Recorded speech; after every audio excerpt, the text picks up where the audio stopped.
అమ్మ మా అత్తగారు ఫోన్ చేశారు. "ఎందుకమ్మా ఇవన్నీ వస్తున్నాయి? నేను నీ మాటే విన్నాను." ఇవన్నీ చెప్పారు. నేనైతే అత్తయ్య గారు నా మనసైతే ఫుల్‌గా విరిగిపోయింది. నా గురించి ఇలా బ్యాక్ బైటింగ్ చేస్తున్నాడు అని నేను చెప్పేసాను. అందుకు ఇలా అని చెప్పాను నేను.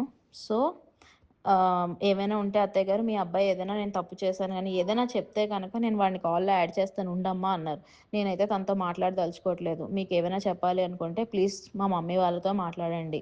మీకదంతా విని నా తప్పేదైనా ఉంది అన్నా సరే నాతో చెప్పండి. అంతేగాని నేనైతే తనతో ఇప్పుడు మాట్లాడాలనుకోవట్లేదు. నా మనసైతే ఏం బాలేదు అత్తయ్య గారు. నాకు చాలా విషయాలు తెలిసాయి అని నేను చెప్పేసాను. ఇంకా నా దగ్గరకు పర్ఫెక్ట్ ప్రూఫ్స్ రాలేదు. ఇలా డ్యాడీకి తెలిసిన వాళ్ళతో మాట్లాడితే వాళ్ళదే చెప్పారు. మీ అల్లుడు తప్ప ఇంకెవరు చెయ్యరు అని చెప్పి. అండ్ వాళ్ళు చెప్పకపోయినా అది ప్రూవ్ అయిపోయింది. మొత్తం నా ఫ్రెండ్ సర్కిల్ అందరూ చెప్పారు. ఇంక్లూడింగ్ నవీన కూడా చెప్పింది. వాడే కదా చేసుంటాడు అని చెప్పి. ఇంకెవరికీ ఆ స్కోప్ అయితే లేదు అత్తయ్య గారు. అది ప్రూవ్ అయిపోయింది. ఇంకా అది తెలిసాక కూడా నా మనసు ఇంక మనసులో లేదు. ఇన్నాళ్ళు ఓపిక పట్టాను. ఏంటంటారు? ఎన్నాళ్ళు ఓపిక పట్టాను.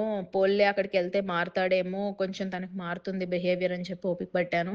కానీ ఇప్పుడు తను నా అన్ని లిమిట్స్ క్రాస్ అయిపోయాడు. ఇంక నేనైతే ఏం మాట్లాడదలుచుకోవట్లేదు. నా మనసైతే బాలేదు. ఇప్పుడు నేనేం మాట్లాడదలుచుకోవట్లేదు తనతోనైతే అని చెప్పేసాను. స్వచ్ఛంగా, సహజంగా పోషకాలు నిండిన ఎస్ఆర్కే డైరీ పాలు మరియు పాల పదార్థాలని ఎంచుకుందాం.